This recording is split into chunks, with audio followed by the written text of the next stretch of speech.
Assalamualaikum warahmatullahi wabarakatuh. Kita kembali ke lanjutan materi kita. Lanjutan materi kita pada pengantar ilmu kalam ini, kita akan membahas tentang ahli sunnah wal jamaah, tapi dari salaf. Jadi ada beberapa teori mengatakan bahwa ahli sunnah itu terbagi menjadi tiga manhaj yang mu'tabar, yang diakui oleh para ulama. Itu ada tiga. Yang pertama itu ahli sunnah dari salaf, bermanhaj salaf, kemudian juga ahli sunnah al-Ash'ari, kemudian juga ahli sunnah Maturidi. Nah, ketiga aliran-aliran teologi ini termasuk di dalam kategori ahli sunnah wal jamaah. Sedangkan yang kita bahas sebelumnya, mulai dari Mu'tazilah, Khawarij dan lain sebagainya, ya itu tidak termasuk di dalam rumpunan golongan daripada ahli sunnah wal jamaah. Nah, maka kesempatan ini kita akan membahas tentang ahli sunnah wal jamaah, tetapi itu dari salaf, yaitu pembagian manhaj berakidah di dalam ahli sunnah wal jamaah. Saya awali pertama adalah apa yang dimaksud dengan salaf. Jadi salaf itu saya bagi menjadi dua pengertian. Pertama itu salaf sebagai waktu, zamaniyun. Jadi salaf yang identik dengan waktu atau zaman.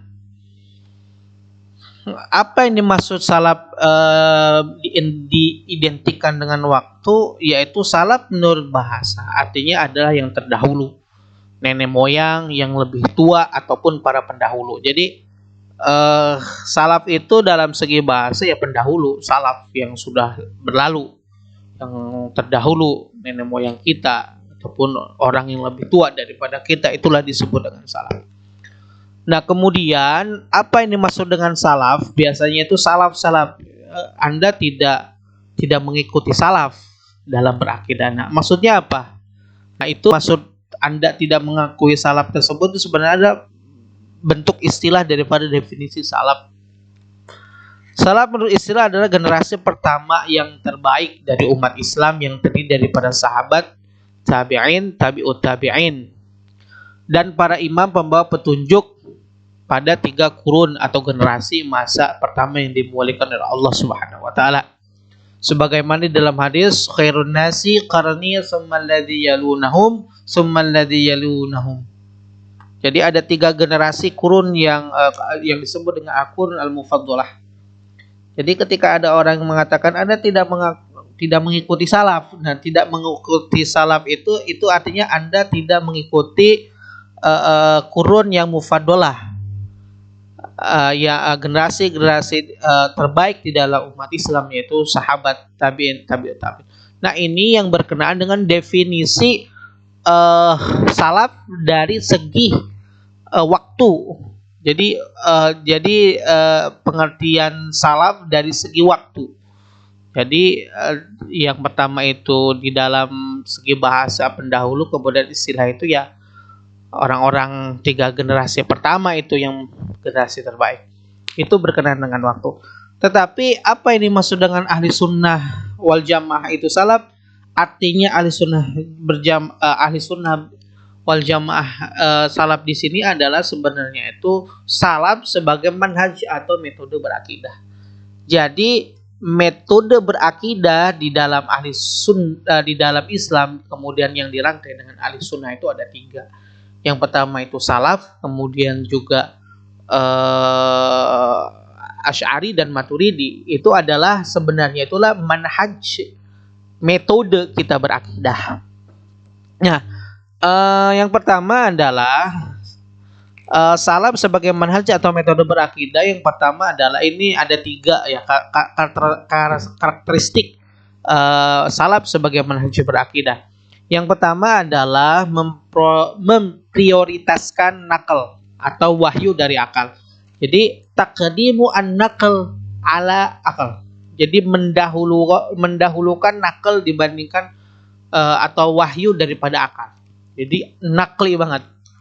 Jadi harus sesuai dengan Al-Quran dan hadis dan tidak menggunakan daripada akal. Nanti akan kita bahas. Nah, aliran yang berpegang secara erat dan utuh pada Al-Quran dan As-Sunnah mendahulukan riwayat atas kajian dan mendahulukan nakl atas akal.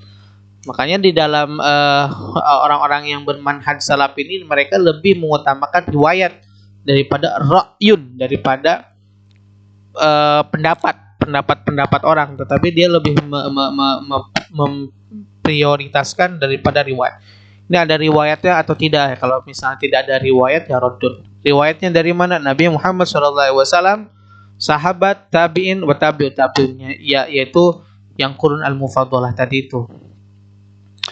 Kemudian juga mendahulukan nakal. Kemudian mengembalikan pembahasan masalah akal kepada apa yang ditetapkan oleh sahabat, tabi'in, tabi'ut tabi'in, dan melarang berpikir dengan akal.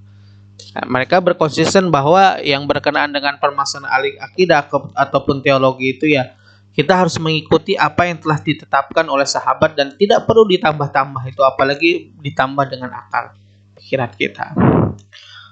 Kemudian mereka berpendapat bahwa akidah itu diperoleh dari nas-nas Al-Quran. Jadi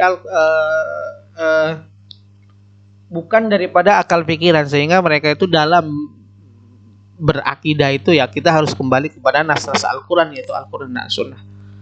Kemudian selanjutnya dalam masalah akidah, aliran salaf tidak percaya pada penggunaan atau pendapat akal karena menyesatkan. Nah ini kalau Anda berbicara tentang akidah al-Islamiyah, mereka sangat sekali menolak daripada akal tadi itu. Kemudian aliran salaf menggunakan dalil nakli, namun bukan berarti mereka tidak menggunakan akal, melainkan memberikan fungsi sekunder, yaitu membuktikan apa yang telah diwahyukan atau diriwayatkan, atau untuk mengetahui bagaimana melaksanakan aturan-aturan.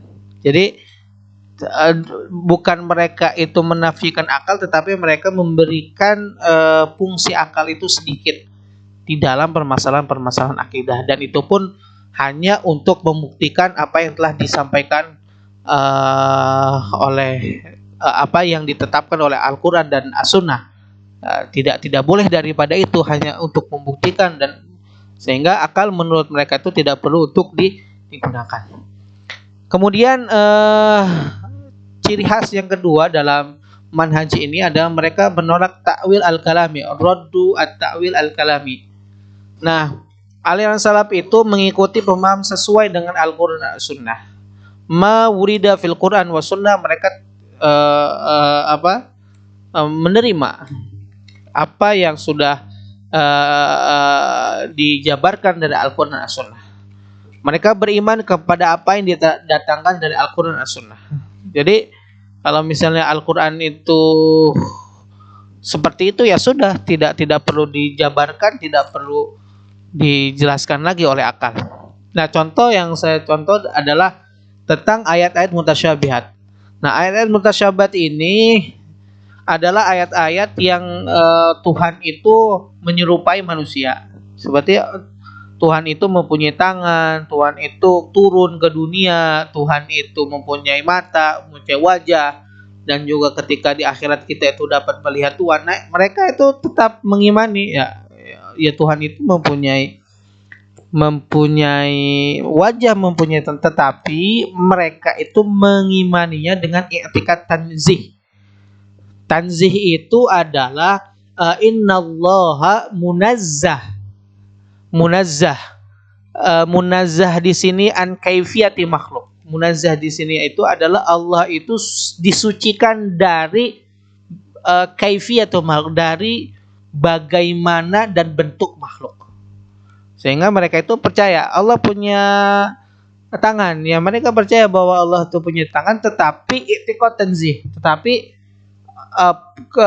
kepunyaan tangannya Allah itu tidak sama seperti tangannya manusia. Bagaimana tangannya Allah? Tangannya Allah tidak sama dengan tangan manusia, dan mereka itu menyerahkan permasalahan itu kepada Allah Subhanahu wa taala yang disebut dengan tafwid. Bagaimana tangan Allah? Ya tafwid, Allah yang tahu, kita tidak tahu. Tetapi kita meyakini bahwasanya Allah itu punya tangan, tetapi tetapi bagaimana tangannya itu diserahkan kepada Allah Subhanahu wa taala. Inilah yang disebut dengan i'tiqad tanzih, kemudian juga tafwid. Dan mereka tidak menggunakan takwil al-kalam. Takwil kalam tidak menggunakan. Contoh seperti takwil itu Allah itu punya tangan. Nah, tangan di situ itu ditakwil. Sarful lafzi ala makna zahir. Jadi memalingkan lafaz kepada makna yang zahir, makna yang tersembunyi, kemudian dimaknai dengan makna yang zahir. Seperti tangan itu diartikan dengan kekuatan. Nah, itu contoh daripada penggunaan takwil al-kalami. Nah, tetapi manhaj salaf itu tidak menggunakan takwil tersebut. Mereka menggunakan i'tiqad tanzih, kemudian juga tafwid. Kemudian yang ketiga, berargumen dengan ayat Al-Quran, hadis yang sahih. Dalil yang digunakan dalam membahas persoalan teologi diambil daripada Al-Quran Sunnah, sehingga tidak membutuhkan dalil-dalil mutakalim dan mana-mana lainnya.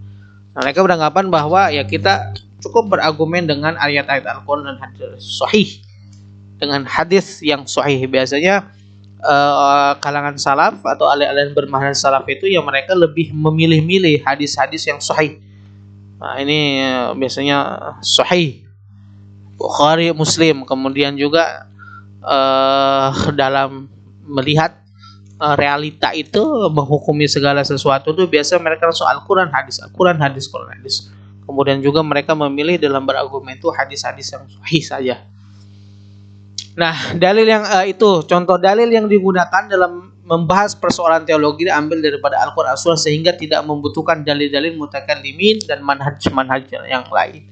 Mereka beranggapan bahwa cukup dengan Al-Quran Sunnah, tidak perlu lagi membutuhkan dalil-dalil mutakallimin dan manhaj yang lain. Cukup dari Al-Quran dan Sunnah. Nah, mereka beranggapan seperti itu. Kemudian dalil dari Al-Quran lebih kuat dan lebih dapat diterima akal dibandingkan dengan dalil-dalil akal sendiri. Nah, ini mereka beranggapan bahwa ya sesuatu yang dalam Quran itu lebih kuat dan lebih dapat diterima akal dibandingkan dengan dalil akal sendiri. Yang selanjutnya adalah membutuhkan contoh membuktikan wahyu ya. Manhaj salaf itu ada dua metode di dalam Al-Quran dalam membuktikan wujud Allah.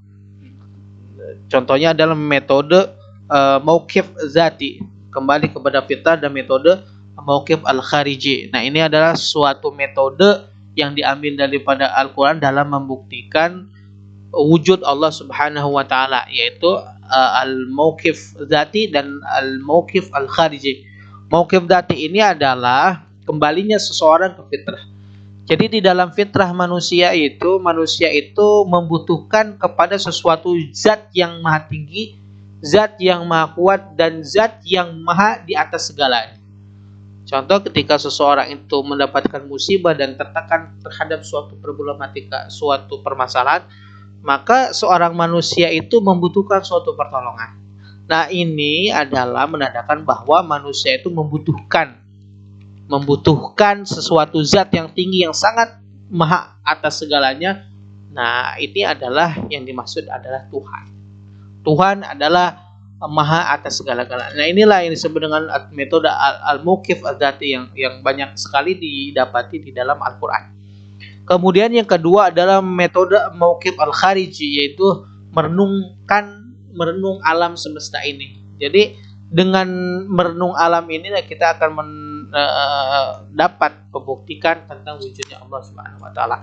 Jadi tidak perlu menggunakan teori-teori filosof ataupun mutakalimin yang sangat memusingkan akal dan akidah kita di dalam mewujudkan wujud Allah. Cukup dengan mauqif al-dzati atau mauqif al-kharij.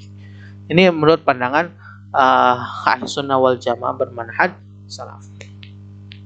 Nah, kemudian pemikiran kalam salaf nanti mungkin kita bahas ya di pertemuan selanjutnya. Setelah pemahaman Ahlussunnah wal Jamaah ini, nanti akan kita bahas bagaimana mauqif Ahlussunnah wal Jamaah dari Mu'tazilah, kemudian itu Jabariyah dan lain sebagainya. Nanti ada rad wa naqd, ada fahmi, Syiah, Al-Mu'tazili ala nadhariyati Ahlussunnah wal Jamaah minas salaf khalaf wa Maturidi. Nah, kemudian pemikiran kalam salaf, iman adalah ucapan, perbuatan dan niat hati serta berpegang pada Al-Qur'an As-Sunnah. Iman itu bisa bertambah dan berkurang. Nah, ini salah satu. Iman adalah ucapan, perbuatan dan niat. Nah, ini bertentangan dengan apa yang didefinisikan oleh Murji'ah yang kita sudah bahas kemarin, itu berkenaan dengan iman. Kemudian takdir, segala sesuatu datang dari Tuhan, baik itu yang baik ataupun yang buruk. Takdir merupakan ketetapan yang Tuhan telah ditetapkan bagi manusia. Ya, mereka beranggapan ya takdir ya sudah sesuatu yang sudah ditetapkan oleh Tuhan, ya kita hanya bisa berusaha. Kemudian juga Al-Quran adalah kalam Allah yang diwahyukan oleh Allah Subhanahu Wa Taala. Kemudian Al-Quran bukan makhluk. Nah, ini sangat terkenal di dalam manhaj salaf. Penggagas daripada pemikiran salaf itu Ahmad bin Hanbal. Ahmad bin Hanbal itu adalah salah satu pemikirannya itu seperti manhaj salaf. Jadi kembali kepada Al-Quran dan Sunnah. Salah satu pemikiran beliau adalah Al-Quran adalah kalam Allah yang diwahyukan. Al-Quran bukan makhluk. Dan ketika itu Ahmad bin Hanbal itu dipenjara karena dia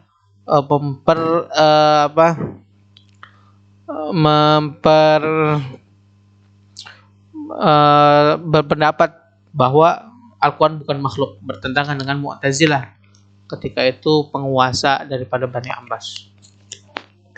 Kemudian selanjutnya yang perlu kita pahami bahwa kebaikan perilaku para sahabat Rasulullah harus disebut dan keburukannya tidak perlu disebut-sebut, atau tentang perbedaan pendapat tentang masalah yang diperselisihkan di antara mereka.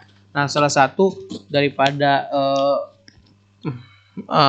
pemikiran kalam salaf, kita tidak perlu membacakan atau menyebut-nyebut keburukan para sahabat Rasulullah khususnya kurun al-mufadzalah, tapi kita yang perlu kita sebut-sebut terus atau adalah kebaikan-kebaikan perilaku para sahabat. Nah, ini menurut akidah Ahlussunnah wal Jamaah dari manhaj salaf. Bertentangan dengan akidahnya Syi'i yang selalu mencaci para sahabat tertentu, termasuk Sayyidina Abu Bakar, Utsman wa Umar bin Khattab, karena telah merampas daripada kepemimpinan daripada Ali bin Abi Thalib. Kemudian yang kedua, Abu Bakar As-Siddiq, Umar bin Khattab, Utsman bin Affan dan Ali bin Abi Thalib adalah benar-benar khalifah yang diberikan petunjuk oleh Allah Subhanahu wa taala. Jadi tidak ada lagi pertentangan di antara apakah Utsman bin Affan itu bukan khalifah. Nah, itu tidak. Dalam ahli sunnah keempat-empatnya itu adalah benar-benar khalifah. Benar-benar khalifah. Walaupun ada yang mengatakan bahwa Ali itulah yang menyebabkan terpecah belahnya umat Islam. Nah, tetapi dalam akidah Ahlussunnah wal Jamaah, mereka berempat adalah benar-benar khalifah yang diberikan petunjuk oleh Allah Subhanahu wa taala. Kemudian selanjutnya, Allah punya wajah tetapi tidak seperti makhluk. Ya, tadi itu al-i'tiqad, at-tanjih wa tafwid. Allah punya tangan tetapi tidak seperti tangan makhluk. Nah, ini i'tiqad, at-tanzih wa tafwid. Allah dapat dilihat pada hari kiamat dengan pandangan mata. Ini juga sama, i'tiqad, i'tiqad, tanzih wa tafwid. Kemudian aliran salaf menetapkan bahwa Allah punya sifat-sifat dan nama-nama yang baik, Asmaul Husna, dan mengingkari ta'til. Ta'til itu adalah pandangan yang mengingkari sifat bagi Allah, atau mu'attil, pendukung paham ta'til, yaitu orang-orang yang tidak mengingkari bahwa Allah itu mempunyai sifat-sifat ataupun Asmaul Husna. Nah, ini nanti beberapa pemikiran salaf, sebenarnya banyak sekali pemikiran-pemikiran Ahlussunnah wal Jamaah. Kemudian tetapi saya tekankan bahwa di dalam bermanhaj salaf itu ada